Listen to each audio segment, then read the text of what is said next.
ఈ విధంగా మనం ఏవైతే 9/9 చేసామో దానికి సంబంధించిన ప్లాను మీకు చెప్పాను. అండ్ ఈ మొత్తం సైడ్ లేక కేవలం ఇట్లా ఉంటే దానికి ఎట్లా చేయాలో కూడా మీకు చెప్పేసాను. 2 రకాల ప్లాన్స్ ఇందులోనే నేను ఎక్స్‌ప్లెయిన్ చేశాను. ఇంకా ఫినిషింగ్‌లో నేను మీకేం చెప్తానంటే, ఒకటో పాయింట్ సెప్టిక్ ట్యాంక్ గురించి గుర్తుపెట్టుకోండి. రోడ్ ఫేసింగ్ మనకు సౌత్ ఉన్నప్పుడు ఎట్టి పరిస్థితిలో ఇంటి వెనకాల గుంతలు పెట్టకూడదు. ఇది గుర్తుపెట్టుకోండి. సంపా సెప్టిక్ ట్యాంక్ సంబంధం లేదు.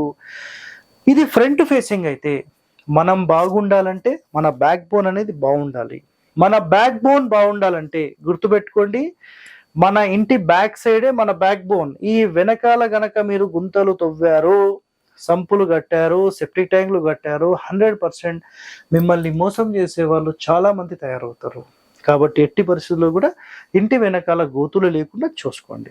సార్ మరి ఎక్కడ పెట్టాలంటే, ఈ మొత్తం స్థలంలో 9 భాగాలుగా డివైడ్ చేసినప్పుడు 2 భాగాలు వదిలేసేసి మీరు ఇంటి మూలల్లో కూడా కాకుండా ఇంటి మూల నుంచి ఒక భాగం వదిలిపెట్టి ఇట్లా ఒక సెప్టిక్ ట్యాంక్ మెయింటైన్ చేయొచ్చు.